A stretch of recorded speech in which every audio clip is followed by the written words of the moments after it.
De volta e aqui mais uma vez muito feliz porque tenho a Sueli Aparecida Raia de Porto Feliz, São Paulo, que é nossa nova sócia, faz parte desta obra de evangelização. Muito obrigado, viu? Deus te abençoe. Estamos rezando aqui por você que está pedindo um emprego para o seu filho Jefferson Vinícius, pelo restabelecimento da saúde, pois passou por uma cirurgia, e também pela situação financeira. Obrigado pela sua participação. Conte aí com as nossas orações sempre. A Edena Maria de Paula, de Franco da Rocha, São Paulo, pede oração pela saúde dela, porque vai passar por uma cirurgia, pedindo emprego para o Rafael, por Letícia e pela libertação, pede por toda a sua família. Também pedi aqui pela Benedita Rodrigues Fonseca, de Mogi Guaçu, São Paulo, apresentando a ela e a toda a sua família.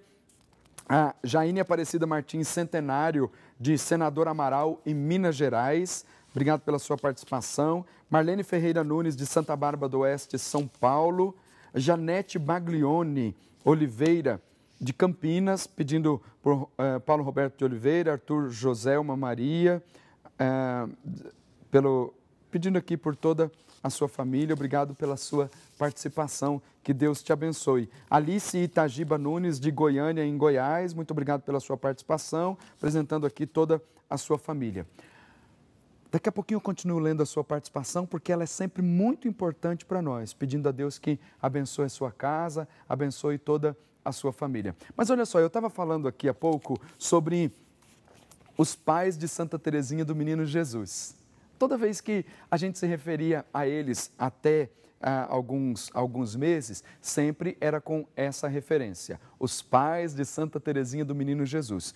Por conta de que Santa Teresinha é uma notável na vida da igreja. Você sabe como é que ela viveu? Santa Teresinha morreu aos 24 anos. Ela desejava ser muita coisa na igreja, mas diz assim que de todas as vocações, ela preferiu, no coração da igreja, minha mãe, serei o amor. Toda a sua existência, morreu aos 24. Veja, antes disso, com uma vida piedosa, desejando inteiramente servir a Deus, depois conseguiu entrar no Carmelo e ficou no Carmelo.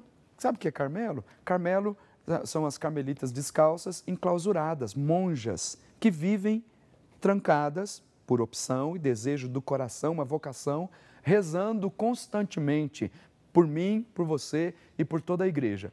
Ali, ela rezava pelas missões, se sacrificava pelas missões, sofreu dores porque morreu com tuberculose, teve tuberculose num tempo que não tinha tratamento, e olha só, é padroeira das missões, sem nunca ter saído ali do Carmelo. É uma notável. A sua doutrina, os seus escritos, eles se espalharam por toda a igreja, por toda a igreja. Resultado disso é que ela foi, em 1997, proclamada doutora da igreja. Doutora da igreja significa que os seus ensinamentos, a sua espiritualidade permeou, foi passando por todos os cantos da vida da igreja, chegou no mundo inteiro. É o critério, inclusive, para que seja proclamada doutora, que a doutrina, a espiritualidade vivida por aquele determinado santo, os seus escritos, estejam presentes em toda a vida da igreja. E assim é Santa Teresinha do Menino Jesus, que inclusive é uma das devoções do Santo Padre, o Papa Francisco. Veja, até então nós conhecíamos Zélia e Luís como os pais de Santa Teresinha do Menino Jesus. Agora eles serão apresentados para toda a igreja como santos. E que a base que fez com que Santa Teresinha se tornasse santa, que fez com que as outras irmãs fossem para o Carmelo, e alguma delas também com processo de beatificação aberto, foi a base, que é a família. Luís e Zélia viveram intensamente o sacramento do matrimônio. E sabe por que eu me alegro ao falar de Zélia e Luís, os beatos Zélia e Luís? É que as pessoas ficam pensando assim, para ser santo precisa fazer coisas extraordinárias, para ser santo precisa fazer milagre, precisa levitar, precisa estar em 2 lugares ao mesmo tempo, a questão da bilocação, precisa fazer coisas extraordinárias. Não precisa, não precisa. Quando você lê a vida de Luís e Zélia, você encontra ali vidas que se dedicaram inteiramente a Deus, fazendo aquilo que é próprio da vida de cada cristão. Sabe como é que Zélia e Luís viviam? As cartas que que foram conservadas de Zélia, ao total de 218 cartas que foram conservadas de 1863 até a sua morte em 1877, registram o ritmo da vida, com a guerra de 1870, a crise econômica, os nascimentos e mortes de 4 bebês. Sabe como eles viviam? Em oração. Missa diária, isso não é impossível para ninguém. Missa diária, se você procurar, tem. Missa diária todo dia, claro, diária às 5h30 da manhã. Depois, Ângelus, que é a oração das 3 Ave-Marias, ao meio-dia, às 18 horas. Depois, as vésperas, o descanso dominical, que significava não ficar em casa dormindo, mas participar da Santa Missa e depois ter um dia dedicado ao Senhor. O jejum durante a Quaresma e o Advento. E depois, muitas coisas muito comuns. A Zélia fazia renda, era costureira, fazia renda. Tem até um ponto de renda que é próprio da cidade de Alençon, de onde vivia Zélia e Luiz. É o ponto que Zélia fazia. E Luiz gostava do quê? Luiz gostava muito de pescar e de jogar sinuca. Olha, uma vida normal, mas que Deus está no centro e que o amor de um para com o outro era algo tão extraordinário. É assim, maravilhoso o carinho que Luiz tem por Zélia, o que Zélia tem por Luiz. É uma coisa maravilhosa conhecer a vida destes 2 grandes santos da igreja, que depois de domingo a gente vai poder invocar com o nome de São Luís e Santa Zélia, pais de Santa Teresinha do Menino Jesus, família que é um celeiro de santidade.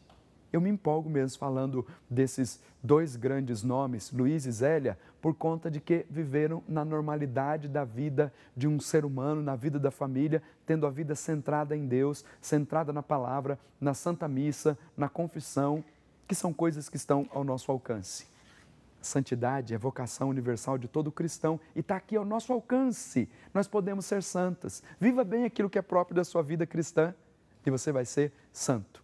É a graça que Deus tem para a sua vida e para toda a sua família. É bom saber disso, que o matrimônio é valorizado. O matrimônio não está no passado, esquecido no passado, não. A igreja continua reafirmando aquilo que é próprio da doutrina do sacramento do matrimônio. Para isso estão lá os bispos, junto com o Santo Padre e o Papa Francisco, meditando sobre a família, sobre a nova evangelização centrada aí na vida da família, com tantas coisas que estão especulando por aí.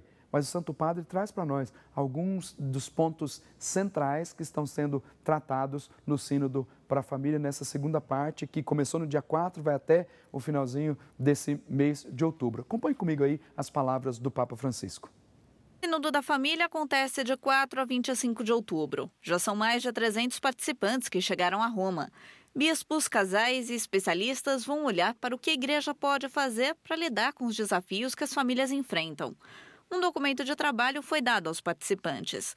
Ele destaca 4 pontos principais. Por que casais mais jovens estão optando por não se casar? Ajudar aqueles que querem se casar com uma preparação melhor. Ajudar os pais a se comunicar com os filhos, especialmente em meio à obsessão com a tecnologia. E atenção às famílias destruídas. Tudo baseado em abordagens pastorais, não na alteração da doutrina da igreja. O casamento é indissolúvel quando é um sacramento. Isso não pode ser mudado pela igreja. Ele não pode ser alterado. É uma doutrina. O sínodo não é para condenação. O sínodo é para encontrar todos os medicamentos que podem curar os males da família. O sínodo vai enfrentar muitas questões espinhosas, porém, como casais divorciados e casados novamente no civil e se eles podem receber a comunhão sob circunstâncias extraordinárias. Mas a discussão também vai além disso. Eu acho que é um pouco simplista dizer que a solução para esses casais é receber a comunhão. Essa não é a única solução.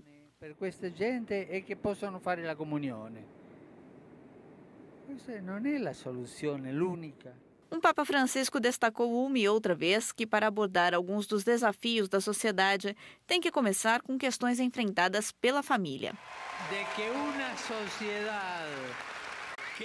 Uma sociedade cresce forte, firme, bonita e com honestidade quando é construída sobre a base de uma família.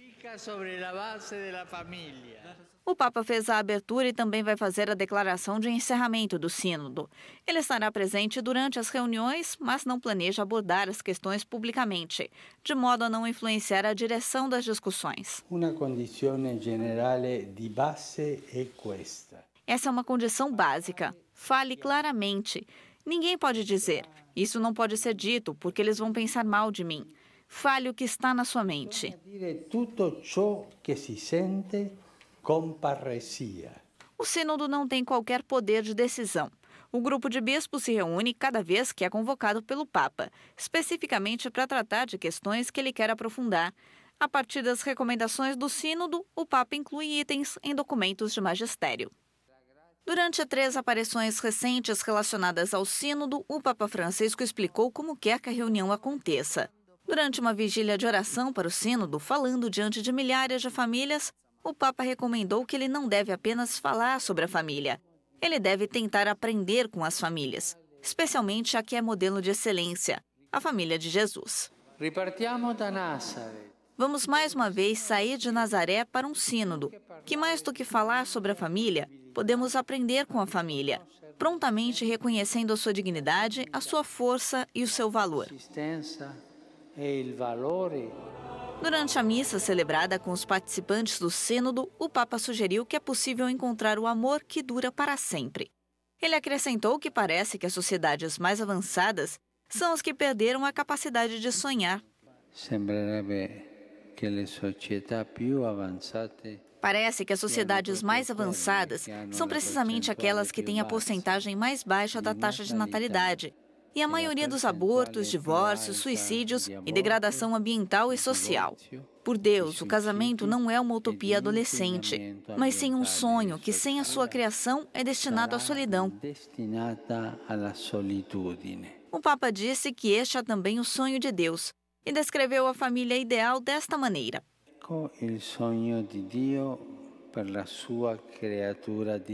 Esse é o sonho de Deus para a sua criatura favorita. Ver a realização da união de amor entre o homem e a mulher, a felicidade no caminho comum, frutífera da doação recíproca. A ideia final que o Papa compartilhou veio durante a sua aparição na abertura do sínodo. Ele disse aos participantes que eles devem evitar politizar esse evento eclesial. O importante não é quem ganha, mas sim que a voz de Deus seja ouvida e que eles andem juntos. O sínodo não é um parlamento em que um consenso ou um acordo comum é obtido depois de algumas negociações, pactos ou compromissos. O único método do sínodo é estar aberto ao Espírito Santo.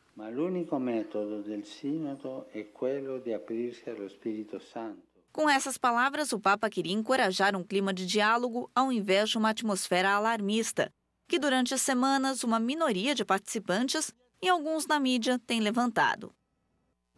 Estou feliz aqui vendo essa matéria, porque essa é a notícia segura daquilo que é o significado do sínodo. Porque tem aí um sínodo da igreja e um sínodo da mídia secular, tentando inverter as coisas, dando notícias fantasiosas a respeito daquilo que é o sínodo. E aí você escuta da boca do próprio Papa Francisco qual é a função do sínodo. O sínodo não tem poder de mudar a doutrina da igreja. Aquilo que está estabelecido na doutrina é imutável, não muda. Imagina, nós temos poder de mudar o evangelho?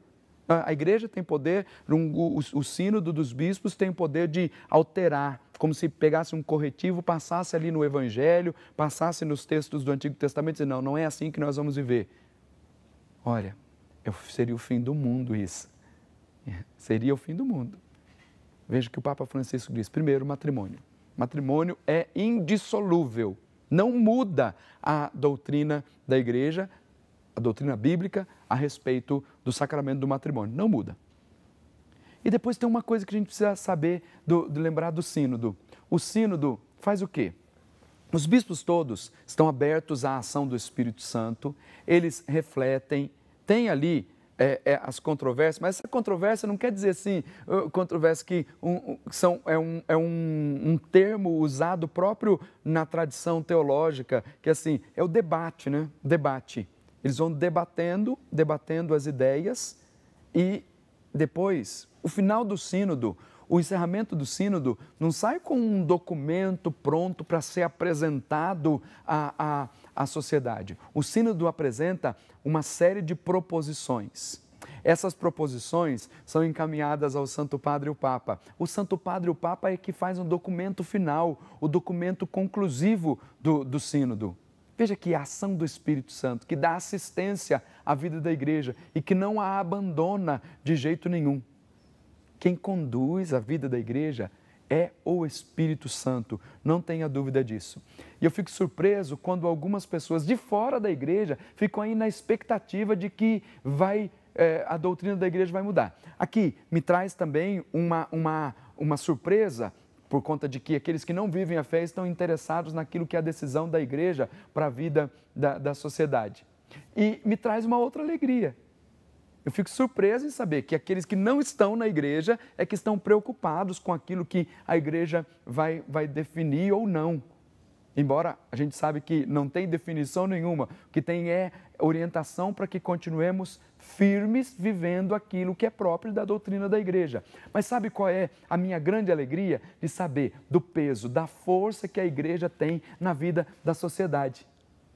Porque se não fosse tão importante assim, por que é que todos estariam voltados agora para Roma, olhando para Roma, olhando para a situação que está sendo vivida lá, nessa conversa dos bispos representantes aí do mundo inteiro, junto com vários casais que foram escolhidos também para participar do sínodo? A igreja tem um peso na vida da sociedade. Surpreende o que a sociedade fica especulando a respeito daquilo que a igreja diz para os seus fiéis. Quem é que é obrigado a viver a doutrina da igreja? Quem é que é obrigado a se colocar no rigor da lei que é apresentado pelo Código de Direito Canônico? Eu e você que somos católicos, nós que vivemos a fé, que professamos a fé. Mas aí quando os que estão de fora começam a se preocupar, essa preocupação grande, olha a definição de família, olha o que estão dizendo, olha o que o Papa disse, é o peso da igreja como mãe e mestra da verdade. Mais ainda, como voz profética para a vida da sociedade, trazendo aquilo que é um valor fundamental para proteger esse patrimônio de toda a sociedade. Porque aí, ao falar como voz profética, a igreja não está falando só para as famílias cristãs ou só para as famílias católicas ou cristãs. Está falando para todas as famílias. É preservar o patrimônio que se chama família. Minha família, sua família. Tem algo mais importante para você do que a sua família? Tenho certeza que não. Por que você trabalha o dia inteiro? Por que alguns pais têm até uma jornada dupla, trabalham em 2 empregos? Porque tem uma família, porque tem que sustentar uma família. É sempre assim. Querem uma vida melhor, querem um emprego melhor, estudam, querem progredir, sempre pensando, eu preciso cuidar da minha família. Pode perguntar isso. Você pergunta para um pai de família que talvez está buscando uma especialização, está querendo um emprego melhor, por que você está fazendo isso? Para que todo esse esforço? A resposta vai ser, porque eu tenho uma família, eu tenho que cuidar da minha família. A família é o patrimônio nosso, ela é importante e nós queremos defender a família. A igreja com voz profética quer defender a sua, a minha família, a família de toda a sociedade. Por isso que os bispos estão reunidos lá em Roma, junto com o Santo Padre, o Papa Francisco, para ser voz profética na vida da sociedade. Aqui o assunto está bom, mas tem mais coisa para a gente conversar. Eu vou para o intervalo bem rápido, daqui a pouquinho eu volto para continuar falando de família para você que é a nossa família. Já já eu volto.